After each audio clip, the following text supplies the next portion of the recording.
and you're going towards Persia eventually, and India and Afghanistan, that direction.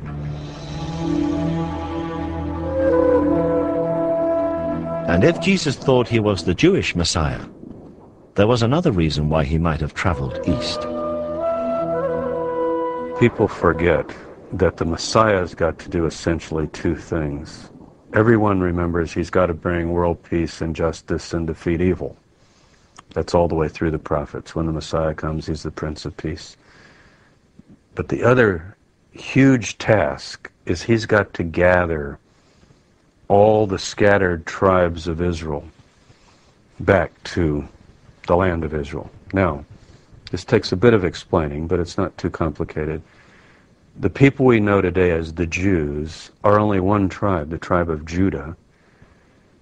And we have in the Hebrew Bible the story of 10 of the tribes being taken away to the east, to the northeast, by the Assyrians in the 8th century BC. They become known in history as the lost tribes because nobody knows exactly what happened to them. We do, though, we can speculate that if Jesus thought of himself as the Messiah, he might have had in mind, I've got to go and present myself to these dispersed brothers and sisters off wherever they might be. The journey east from Israel in the 1st century was surprisingly easy, by land or by sea, on the Silk Route or the Spice Route.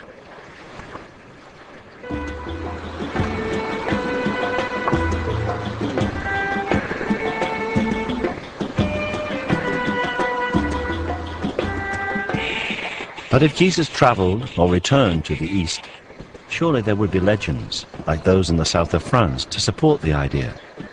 And of course, there are such traditions. In fact, the people here in Kashmir call their tribe Ben-e Israel and claim to be descendants of the lost tribes. And here there are stories that in the 1st century, Isa, known locally as Yusasaf, meaning leader of the healed, returned to Kashmir in his 30s. Yusasaf's ministry here can easily be seen as a continuation of the Jesus ministry.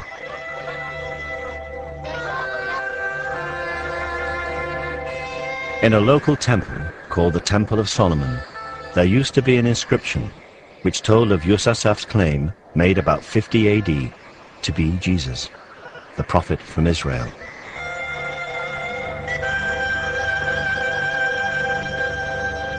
तमाम कश्मीर की तारीखों में यही लिखा है कि ये बाहर से आया है, ये प्रॉफिट था, ये पैगंबर था और इसराइल से आया, नस्बैन से अंदर बॉर्डर में आया है और फिर यही तबलीग कर रहा है। वही जीसस है, वही मसीह भी है, क्योंकि यूज असद के माने हैं जो कोड़ी के मर्ज में हूँ उनको शिफा देने वाला, उनका इलाज करने वाला, जो शिफा याब हुए उसको यूज असद के दूसरे माने हैं कि यूज असद के दूसरे माने हैं जमा करने वाला। Yusasaf continued to teach and to preach in Kashmir until he died around the year 80 AD. He was buried in Srinagar.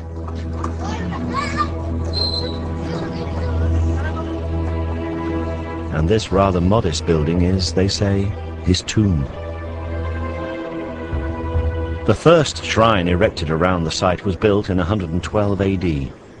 In fact, it is now a shared gravesite.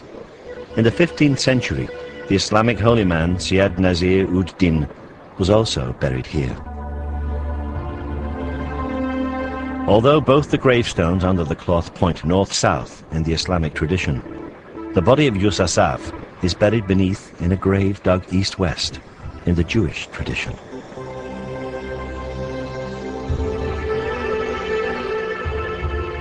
But this is a sacred site, and short of exhumation, There is no way of discovering whether the body buried here is that of a man who once survived crucifixion. However, next to the sarcophagus are the carved footprints of Yusuf, and they do have marks or scars on them. अच्छी उम्र में ये फोत हो गया है और उसके पाँव के निशानात का पत्थर पर उन्होंने कुंदा कर रखे हैं, जैसे कि थे वैसे ही रखे हैं निशान के तौर पर। उनमें जख्मों के निशानात बिल्कुल साफ नजर आते हैं, जो सलीब पर चढ़ाने की वजह से उनके पाँव में जख्म आए थे। The position of the scars, just behind the toes, do not match each other, but they would align if a single nail was driven through both feet with the left foot placed on top of the right.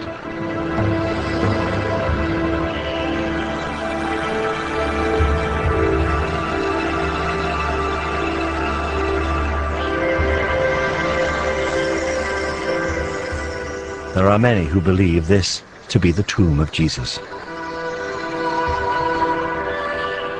If this is the tomb of Jesus, then he spent most of his life in the mountain kingdom of Kashmir. He did not die on the cross. There was no resurrection.